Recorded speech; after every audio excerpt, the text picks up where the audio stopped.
Vampire? ഒരു രക്തരക്ഷസ് എങ്ങനെ ഒരു രക്ഷകനാകും? വളരെ വിചിത്രം. അതുപോലെയാണ് അയാളുടെ ജീവിതവും. അർണവിന് 2 വയസ്സുള്ളപ്പോൾ അയാളുടെ അച്ഛൻ അവനെയും അമ്മയെയും ഉപേക്ഷിച്ചുപോയി. പേരിനോടൊപ്പം ഒരു കുടുംബ പേരോ രക്ഷാധികാരിയുടെ പേരോ പിന്നീട് റെക്കോർഡിൽ അവന്റെ അമ്മ ചേർത്തില്ല. അങ്ങനെ അയാൾ അർണവ് എന്ന പേരിൽ നിലനിന്നു. ആ പേര് എങ്ങനെ വാമ്പയർ ആയി എന്നുള്ളതിനു മുന്നേ അയാളുടെ ഗോൾഡൻ ഫിസ്റ്റിനെ കുറിച്ച് അറിയണം. പണ്ട് ദേവന്മാരുടെ അടുത്തുനിന്നും ഓടിയൊളിച്ച അസുരന്മാർ ശുക്രാചാര്യനോട് അഭയം തേടി. മൃതസഞ്ജീവിനി വിദ്യ വശമുള്ള ശുക്രാചാര്യ അവരെ പുനർജീവിപ്പിച്ചുകൊണ്ടിരുന്നു. ഇത് കണ്ട ദേവന്മാർ കജനെ ശുക്രാചാര്യരുടെ അടുത്തുനിന്നും വിദ്യ പഠിപ്പിക്കാൻ അവനെ അയച്ചു. അങ്ങനെ സഞ്ജീവനി മന്ത്രം പഠിച്ചാൽ ദേവന്മാർക്ക് അസുരന്മാരെ തോൽപ്പിക്കാമായിരുന്നു. ഒരുപാട് ബുദ്ധിമുട്ടുകൾ സഹിച്ച് പരമശിവനിൽ നിന്നാണ് ശുക്രാചാര്യൻ മൃതസഞ്ജീവനി മന്ത്രം പഠിച്ചത്. എന്നാൽ കജന്റെ ഉദ്ദേശം മനസ്സിലാക്കിയ അസുരന്മാർ അയാളെ 2 വട്ടം വധിച്ചു. ശുക്രാചാര്യരുടെ മകൾ ദേവയാനിക്കെന്നാൽ ഖജനോട് അനുരാഗം തോന്നിയിരുന്നു.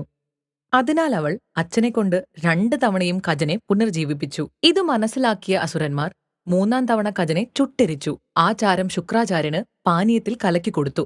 ഇത് പിന്നീട് മനസ്സിലാക്കിയ ദേവയാനി വീണ്ടും ഖജനെ രക്ഷിക്കാൻ അപേക്ഷിച്ചു. ഒടുവിൽ തന്റെ ഉള്ളിലുള്ള ഖജനെ മന്ത്രം ചൊല്ലി പഠിപ്പിച്ചു. അയാൾ വന്നിട്ട് വീണ്ടും ശുക്രാചാര്യരെ ജീവിപ്പിക്കാൻ അയാൾ പറഞ്ഞു. ശുക്രാചാര്യരുടെ ദേഹം മുറിച്ച് ഖജൻ പുറത്തു വന്നെങ്കിലും അയാളെ ജീവിപ്പിച്ചില്ല. സഹോദരനാണ് ഇപ്പോൾ ഖജൻ എന്ന് പറഞ്ഞു. ദേവയാനിയുടെ ആഗ്രഹം അയാൾ നിഷേധിച്ച് നടന്നുപോയി. ശുക്രാചാര്യർ മരിച്ചുകിടന്ന സ്ഥലത്താണ് ഇന്ന് കക്കോസ്റ്റ ചെടികൾ വളർന്നിരിക്കുന്നത്. രാക്ഷസ ഗുരുവിൽ നിന്നുമുണ്ടായ കക്കോസ്റ്റ ചെടികൾ ശപിക്കപ്പെട്ട ചെടി എന്നും അറിയപ്പെട്ടു. മറ്റൊരു കഥയിൽ ബുദ്ധനെ ചതിച്ച ദേവദത്തയ്ക്കാണ് കക്കോസ്റ്റയുടെ ശാപത്തിന്റെ ക്രെഡിറ്റ്.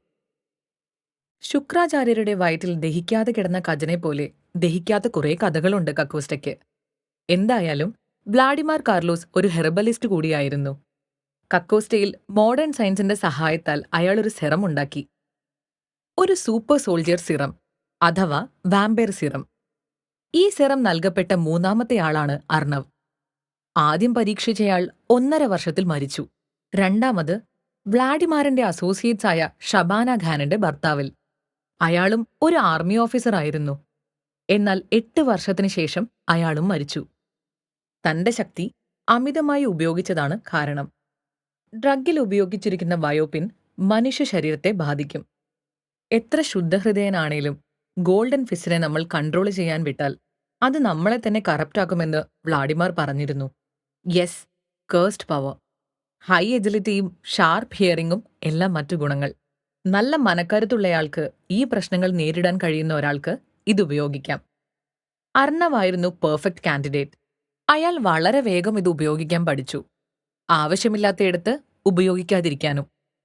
ഇനി അർണവിലേക്ക് വരാം. സത്യത്തിൽ ഇത് പറഞ്ഞു തീർക്കാൻ കഴിയില്ല. അയാളുടെ റഷ്യൻ കഥകളും ബ്രിട്ടൻ കഥകളും അവിടെ നിൽക്കട്ടെ. മറൈൻ സിറ്റിക്ക് മുന്നേയുള്ള അർണവിൽ നിന്നും തുടങ്ങാം. എമിലി അർണവിനെ ക്യാമ്പിൽ വെച്ച് കണ്ടിട്ടുണ്ട്. എന്നാൽ അർണവ് എമിലിയെ ആദ്യമായി കാണുന്നത് ജെയിംസ് ആൻഡ് ജോണിന്റെ റിട്ടയർമെന്റ് പാർട്ടിക്ക് സിഗരറ്റ് വലിക്കുന്നതിനിടയിലാണ്. അന്ന് അവർ ഒരുമിച്ച് സിഗരറ്റ് വലിച്ചത് കൊണ്ടാവാം അർണവ് ചോദിച്ചപ്പോൾ അവൾ പേര് പറഞ്ഞില്ല. Very awkward situation. പിന്നീട് പറയാമെന്ന് പറഞ്ഞ് അവൾ പോയി.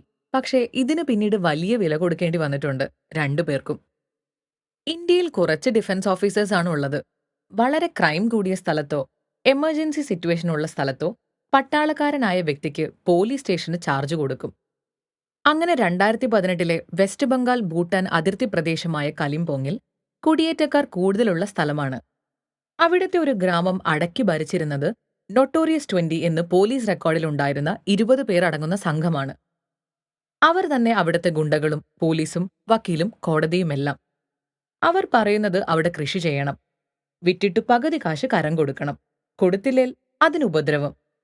രാത്രി ലീലയ്ക്ക് നാട്ടിലെ സ്ത്രീകളെ പിടിച്ചുകൊണ്ടുപോകുക. ആത്മഹത്യകൾ കൂടി തുടങ്ങി. ഒടുവിൽ ഗവൺമെന്റ് അവിടെ ഡിഫൻസ് ആർമിയെ അയച്ചു. കൃഷിക്കുള്ള വെള്ളം ഓഫീസേഴ്സ് നാട്ടുകാർക്ക് തുറന്നുകൊടുത്തത് നൊട്ടോറിയസുകൾക്ക് ഇഷ്ടപ്പെട്ടില്ല. നാട്ടുകാർക്ക് വേണ്ടത് ഭയമല്ലേ? അതില്ലാണ്ടായാൽ? അന്നു രാത്രി നൊട്ടോറിയസ് 20-ലെ ആൾക്കാർ ക്യാമ്പിൽ കയറി 3 പട്ടാളക്കാരെ കൊന്ന് ക്യാമ്പിന് മുന്നിൽ കെട്ടിത്തൂക്കി. എന്നാൽ അവർ അർണവിന്റെ ബറ്റാലിയനിലെ ആൾക്കാരായിരുന്നു. രാത്രി വൈകി അയാൾ അവിടെ എത്തി. കുന്നിൽ വീട് വെച്ചാണ് നാട്ടുകാർ കഴിഞ്ഞിരുന്നത്. പിറ്റേ ദിവസം സൂര്യൻ ഉദിച്ചു. പുറത്തേക്ക് വന്ന നാട്ടുകാർ ആ കാഴ്ച കണ്ട് ഞെട്ടി. പിന്നീട് സന്തോഷിച്ചു. അപ്പുറത്തെ കുന്നിൽ നൊട്ടോറിയസ് 20യിലെ 20 പേരുടെയും ജഡം 4ന്റെ 5 വരികളായി അവരുടെ വീടിനു മുന്നിൽ കെട്ടിത്തൂക്കിയിട്ടിരിക്കുന്നു. ഒരു നീളൻ കയറിൽ. എന്നിട്ട് ആ കയറിന്റെ മറ്റേ അറ്റം അർണവ് തന്റെ ഇടത്തെ കാലിൽ ചുറ്റിക്കെട്ടിയിരിക്കുന്നു.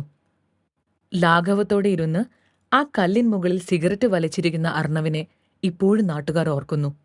രക്ഷകനായ വാമ്പയർ. അവിടുന്ന് നേരെ കൊൽക്കത്ത. മാഫിയ കൊടികുത്തി വാണിരുന്ന കൊൽക്കത്ത. അഖിലേന്ദ്ര ഗുമസ്ത തന്നെയാണ് അവരുടെ നേതാവും. പോലീസ് ഫോഴ്സിനും ഒന്നും ചെയ്യാൻ പറ്റാതിരുന്ന സമയം.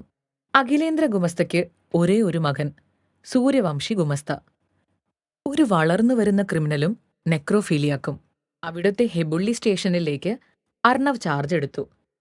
എല്ലാവരും അങ്ങോട്ട് പോയി കാണേണ്ട അഖിലേന്ദ്ര പക്ഷെ അർണവിനെ കാണാൻ സ്റ്റേഷനിലെത്തി. നൊട്ടോറിയസിലെ ആൾക്കാർ തന്റെ വാലാട്ടിപ്പട്ടികളായിരുന്നു എന്നും ആ ഉശിരു പോരാ തന്റെ അടുത്തെന്നും അതുകൊണ്ട് അടങ്ങി ജീവിക്കാൻ താക്കീത് നൽകി.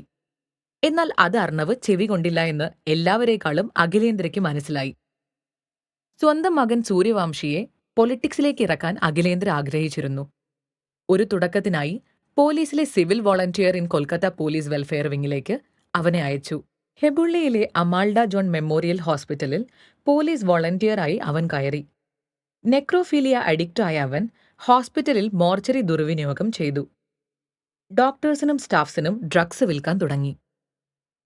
അങ്ങനെ ഒരു ദിവസം അവിടുത്തെ ജൂനിയർ ഡോക്ടറായിരുന്ന ശ്വേതയെ മോർച്ചറിയിൽ മരിച്ച നിലയിൽ കണ്ടെത്തി. അവളുടെ തലയിൽ അടികൊണ്ട പാട് കാണാമായിരുന്നിട്ടും പോലീസ് അത് ആത്മഹത്യയാണെന്ന് വിലയിരുത്തി. സൂര്യവംശി വെച്ച ഡിപ്രഷൻ മെഡിസിൻസ് അവളുടെ ബാഗിൽ നിന്നും കണ്ടെത്തി. അവിടുത്തെ പ്രിൻസിപ്പൽ അഖിലേന്ദ്രയുടെ സഹോദരി ഭർത്താവായിരുന്നു. ആർക്കും കൊലപാതകമെന്ന് മനസ്സിലാകാവുന്ന കേസ്. നാട്ടിലെ യുവതി യുവാക്കൾ തെരുവിലിറങ്ങി സംഘർഷമുണ്ടാക്കി. ഹൂഗ്ലി നദിയുടെ തീരത്തുള്ള കെട്ടിടത്തിന് ചുവടെ ശ്വേതയുടെ ഫോട്ടോ വെച്ച് തിരി തെളിയിച്ചു. ആളുകൾ ഒത്തുകൂടി.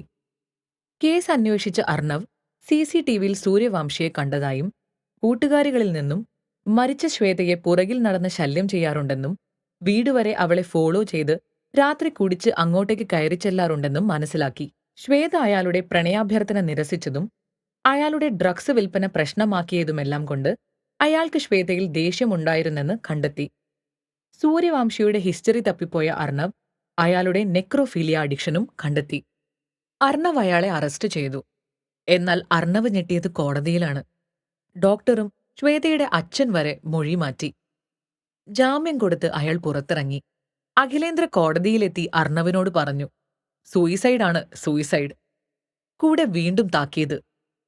എന്നാൽ അവിടുത്തെ യുവാക്കൾക്ക് സത്യങ്ങളെല്ലാം മനസ്സിലായി. അവർ സമരം തുടങ്ങിക്കൊണ്ടിരുന്നു. അന്ന് രാത്രി അർണവിന് നേരെ ഒരു അറ്റാക്ക് ഉണ്ടായി. എന്നാൽ അർണവ് രക്ഷപ്പെട്ടു. തന്റെ വാമ്പയർ സിറം കാര്യങ്ങൾ ഫോഴ്സിൽ ഒരു രഹസ്യമാണ്. അർണവ് നേരെ ഷബാനയെ കാണാൻ പോയി. അവൾ ഭർത്താവിന് പണ്ട് നൽകിയ എപ്പോകോലിപ്റ്റിക് സ്യൂട്ട് അർണവ് വാങ്ങി. അത് നൽകാൻ ഷബാനയും തയ്യാറായിരുന്നു. അർണവിന്റെ ഡിഫൻസ് യൂണിഫോം രീതിയിലേക്ക് അതവൾ മാറ്റിവെച്ചിരുന്നു. ഒരു പോലീസുകാരൻ വിചാരിച്ചാൽ ഒരു നാട് മാറ്റാമെന്ന് അർണവ് പറഞ്ഞിട്ടുണ്ട്. പക്ഷേ ചില നാടുകളിൽ ഒരു മുഖംമൂടി വേണം. ആ വിശ്വാസം എല്ലാവർക്കും ഉണ്ടാകണം. ആ മാറ്റം തുടങ്ങിവെച്ചത് തന്റെ കൂടെയുള്ളയാളോ മറ്റാരോ വേണമെങ്കിലും ആവാം. ശ്വേതയുടെ അച്ഛൻ മൊഴി മാറ്റിയത് തന്റെ ഇളയ മകളെ അഖിലേന്ദ്രയുടെ ആളുകൾ തട്ടിക്കൊണ്ടുപോയത് കൊണ്ടായിരുന്നു. പാവപ്പെട്ട കുടുംബത്തിൽ നിന്നും പഠിച്ച് ഡോക്ടറായ ആളാണ് ശ്വേത. അതിന്റെ കടപ്പാടും ആത്മാർത്ഥതയും അവൾക്ക് നാടിനോടുണ്ടായിരുന്നു.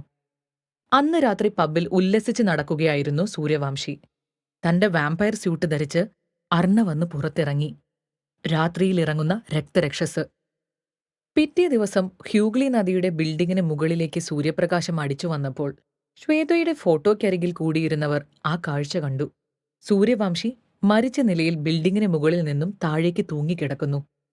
പോലീസ് ദേഹമെടുത്തപ്പോൾ സത്യങ്ങൾ ഏറ്റുപറഞ്ഞ് ആത്മഹത്യാക്കുറിപ്പും.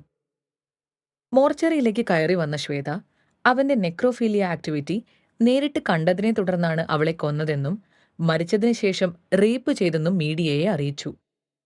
ഇതിനിടയിൽ കൊന്നവനെ പിടിച്ചു തരാൻ പോലീസിനോട് പറഞ്ഞ അഖിലേന്ദ്രയോട് അർണവ് പറഞ്ഞു, കൊൽക്കത്ത സിറ്റിയിലെ എല്ലാ യുവാക്കളോടും യുവതികളോടും ചോദിച്ചാൽ അവർ പറയും അവർ കൊന്നതാണെന്നും എന്നിട്ട് സൂയിസൈഡാണ് സൂയിസൈഡ് എന്നും പറഞ്ഞു.